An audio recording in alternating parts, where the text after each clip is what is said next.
Akkam jirtu ilmaan Oromoo fayyaan keessan bakka jirtanitti isiniif haa baay'atu. Har'a viidiyoo kana keessatti wantoota tokko dubbachuu waan barbaadeef viidiyoo kana waraabuuf dirqame. Viidiyoon asirratti argitan kun haadhaa fi ilmoodha. Haadhaa fi ilmoon kun haati ishee jalqaba baatee gubbaadhaa gad ilaalti, ilmoon garuu bahuu hin dandeenye. Jireenya addunyaa kanaas akkisu.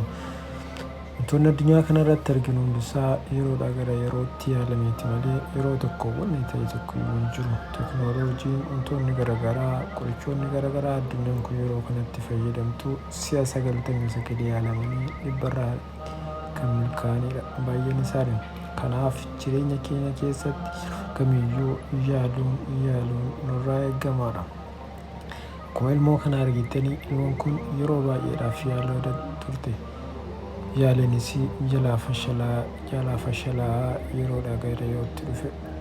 Yeroo tokko akkuma argitan kana baay'ee fagaattee qilee garaagaraa keessatti baddi. Garuu tasuma abdiillee hin kuttu.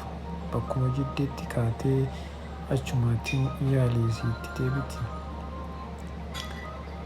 Akka itti kufanitti osoo hin taane akka itti du'anitti hafu waan jedhamuuf isheenis daandii isii jalqabde san tasuma irraa deebi'uudhaaf hin murteessine. Garuu inuma yaalti xumurarra ni milkaa'afta waan ta'eef hin beekamu. Addunyaan kan warra carraa qabanidha waan ta'eef isheenis carraa isii mukkorachuu irra jirti.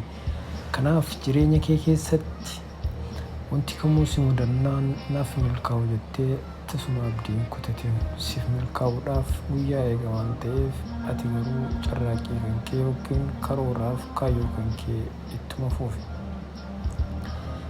Gaaf tokko siif milkaa'uun hin oolu waan ta'eef. Kanaaf viidiyoo kanarraa waan baay'ee akka hubattan abdiin qaba. Anis waan baay'ee garaan nyaateef yookiin waan baay'ee irraa hubadheefan isiniifis share gochuu barbaade. Viidicha kana yoo ilaalte ati jireenya kee keessatti maaltu akka si mudatuu fi maal akka hubatte irraa hubachuu dandeetta. Kanaaf hordoftoota chaanala kootiis sabiskiraayib godhaa, nu hordofaa isiniin jedhaa.